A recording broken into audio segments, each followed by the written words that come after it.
Alhamdulillah. Terima kasih ya Bu sudah meluangkan waktunya untuk hadir di P2K2 malam ini. Saya ucapkan terima kasih juga kepada tuan rumah Bu Imama yang sudah memberikan fasilitas rumahnya agar bisa digunakan untuk kegiatan P2K2 ini. Kali ini kita masuk ke modul 2 ekonomi Bu, yang berkaitan dengan pengelolaan keuangan dan perencanaan usaha. Melanjutkan yang kemarin, kali ini kita masuk dalam mengendalikan anggaran. Anggaran keuangan itu Bu disusun, sampai susun anggaran keuangan itu Bu, agar seluruh kebutuhan keluarga itu dapat terpenuhi. Dan mengendalikan pengeluaran itu Bu berdasarkan anggaran yang sudah dibuat. Misalnya sama punya anak sudah kelas 6 SD mau masuk SMP, itu kan harus menabung, terus kan harus sudah diperkirakan nabung biayanya, mau masuk sekolah mana, sudah disiapkan kira-kira per bulan harus menyisihkan berapa, kan seperti itu ya Bu ya. Jadi mengendalikan anggaran itu juga sama seperti lomba lari Bu. Lomba lari itu harus fokus ya Bu ya. Kalau tidak fokus apa Bu? Kenapa Bu kalau nggak fokus? Jatuh, terus apalagi Keluar dari jalurnya.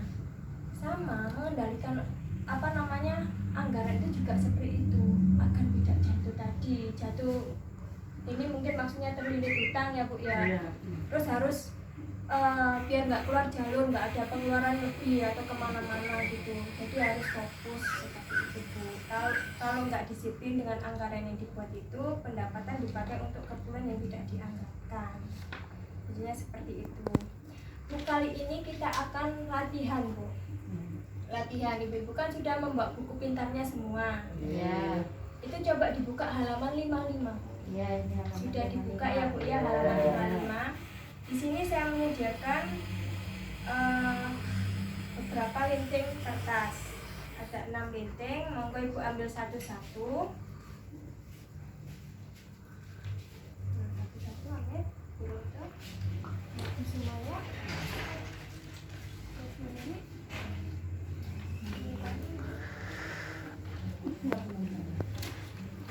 Nah, monggo dibuka lintingannya, Ibu dapat nomor berapa? 6. Bu Lili nomor 6, Bu Rauda nomor 3, Bu Imama nomor 2, Bu Sumaya nomor 5.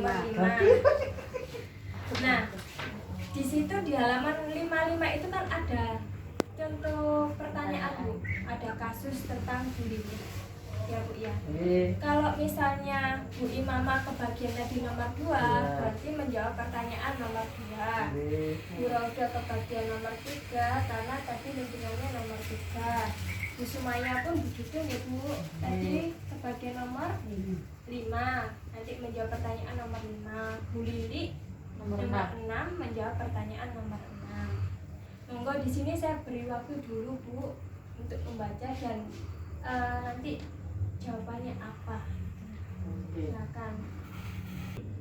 Baik, sudah dipikirkan Bu jawabannya?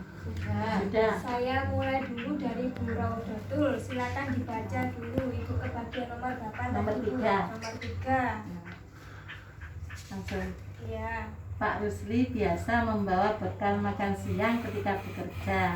Hari ini ia akan berangkat kerja, namun Ibu Lili belum sempat memasak karena sakit. Ibu Lili hanya punya uang untuk membeli bahan masakan hari ini. Apakah yang harus Ibu Lili lakukan? Menurut Bu Rauda gimana Bu? Bu Lili harus ngapain Bu? Bu Lili menyuruh suaminya masak dulu.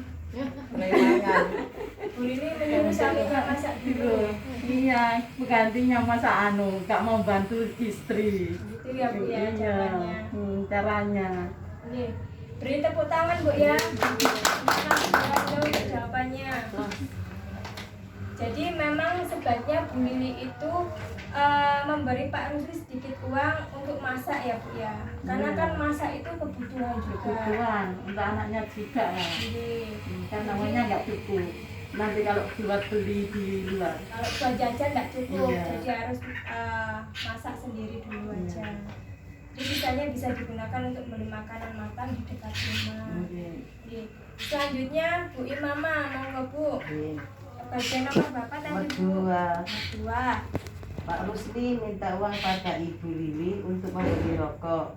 Padahal hari itu Ibu Lili hanya punya uang pas-pasan untuk keperluan memasak. Apakah yang harus Ibu Lili lakukan? Meraih rokok sih.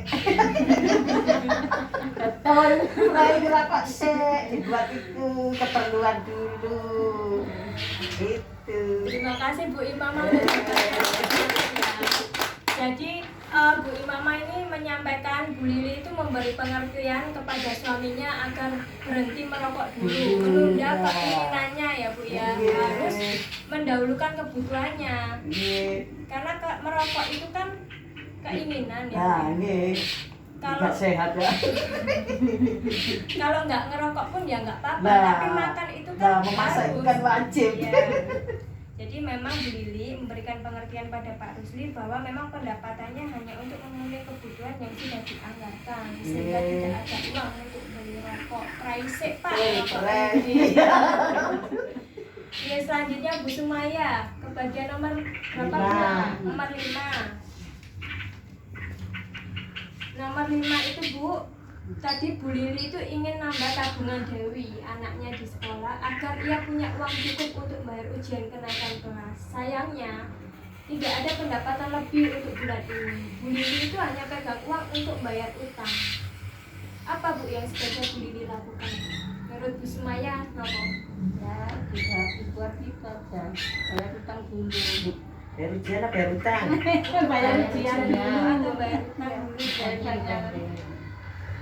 Nanti aja, utangnya nanti aja. Ujian dulu yang penting bayar ujian dulu, utangnya nanti dipending. Ya, terima kasih pendapatnya Bu Sumaya ya. Jadi Bu, memang menabung itu penting ya Bu ya, untuk jaga-jaga. Makanya berapapun pendapatan itu sebisa mungkin ditabung untuk jaga-jaga hal darurat. Kayak sakit anak itu kan darurat Bu. Iya kan bisa Mbak pakai KIS, ya bisa. Tapi kan lain-lainnya itu dipertimbangkan. KIS buat perawatan toh, lain-lain. Jadi bayar utang itu memang kewajiban. Bu Lili bisa menabung lebih banyak bulan berikutnya dengan menghitung dan menyusun kembali anggarannya. Jadi tadi seperti yang sudah disampaikan Bu, analogi orang lari tadi itu memang harus fokus. Anaknya kelas berapa? Oh, bayar ujian itu biasanya bulan-bulan segini. Itu sudah mulai harus dipersiapkan, harus nabung. Karena masih kurang.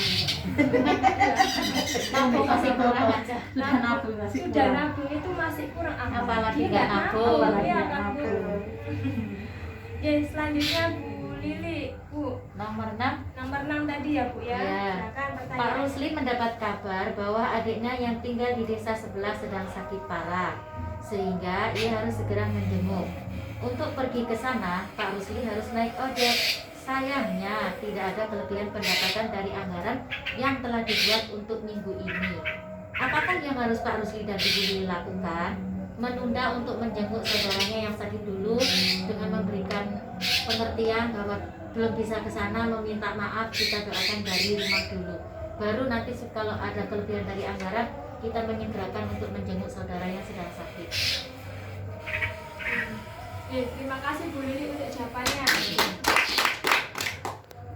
Tadi menunda dulu ya Bu ya, karena nggak ada kelebihan anggaran untuk pergi keluar kota tadi. Jadi itu pendapatnya bagus Bu, tapi karena menjenguk adik itu juga sebuah kebutuhan, jadi nggak apa-apa Pak Rusli itu menjenguk adiknya dulu. Terus melihat kebutuhan prioritas kebutuhan, Pak Rusli bisa menggunakan uang dari kategori lainnya Bu, bisa dari pulsa, telepon atau uang jajan. Bisa digunakan dialihkan dulu untuk jenguk adiknya itu tadi. Ya. Jadi dalam kasus-kasus seperti ini itu akan lebih baik lagi jika Pak Rusli itu punya tabungan. Makanya menabung itu penting Bu, untuk jaga-jaga itu tadi. Hal-hal yang tidak terduga. Jadi nabung itu untuk oh iya saya mau ini, tapi juga penting untuk jagani untuk hal-hal yang tidak terduga gitu ya. Jadi memang mengendalikan pengeluaran itu Bu harus dilakukan bersama seluruh anggota keluarga. Jadi bapak, ibu, anak, agar apa? Agar tujuan yang penting melanjutkan pendidikan anak itu dapat tercapai semuanya. Dan itu harus dikomunikasikan dengan baik, harus diberi pengertian. Oh begini loh, adanya anggaran itu sekian, cukup tak kalau sekian, itu memang harus dikomunikasikan. Baik, dari sini sudah mengerti nggih Bu tentang mengendalikan anggaran ya Bu? Iya.